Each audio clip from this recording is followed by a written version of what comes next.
Untuk itu, beberapa langkah berikut adalah yang teman-teman boleh pikirkan untuk mulai dilakukan. Dan langkah-langkah ini, yang pertama adalah bagaimana kita bisa menata cash flow untuk mempermudah hidup di masa depan.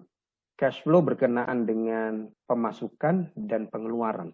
Nah, kita akan lihat teman-teman sejauh mana menelisik atau melihat pemasukan teman-teman, kemudian pengeluaran teman-teman. Seberapa jauh teman-teman itu catat semuanya. Sehingga yang kita harapkan adalah cash flow itu positif. Nah, untuk mereka yang bekerja di perusahaan saat ini dengan kondisi COVID, itu kondisi keuangan perusahaan amat-amat challenging. Semuanya yang punya bisnis juga sama.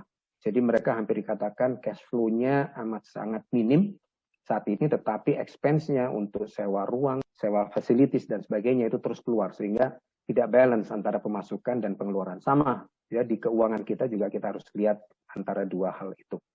Yang berikutnya adalah kenali dan kelola hutang sejak dini. Saya bilang tadi hutang tidak sepenuhnya salah, kadang at some point itu perlu, tetapi kita perlu untuk lihat hutang ini yang bagaimana yang kita perlukan, mana yang tidak perlu. Termasuk di situ adalah hutang kartu atau kartu kredit. Jadi bagaimana pemakaian kartu kredit yang baik dan benar? Apa sih fungsi kartu kredit yang baik dan benar?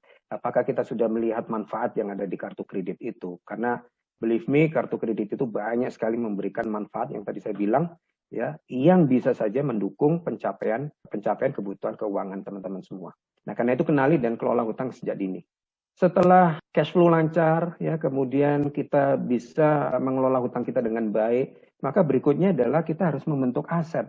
Teman-teman sekantor kadang selorohnya begini, kamu udah kerja berapa tahun? Belasan tahun, sekian tahun. Terus jadi apa uang itu? Iya, bingung, saya nggak jadi apa-apa itulah. Terus kemana uangnya? Tahu gitu kan ya. Nah, ini perlu jadi pemikiran teman-teman semua. Maka kita perlu yang tadi tabungan itu. Tabungan kita sisihkan untuk membentuk aset. Kemudian nanti saya perkenalkan di sesi ini macam-macam aset yang kita bisa bentuk. Dan kemudian jangan lupa membentuk dana cadangan atau emergency fund tadi.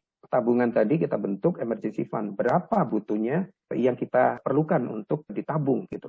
Untuk dana supaya pada saat emergency kita bisa pakai. Dan kemudian kelola risiko keuangan.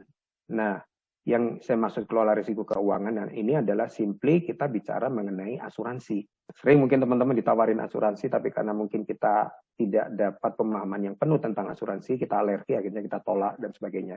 Tapi asuransi in a way itu kita harus lihat dan kemudian kita timbang-timbang apakah risiko yang kita punya kita bisa alihkan ke asuransi atau tidak.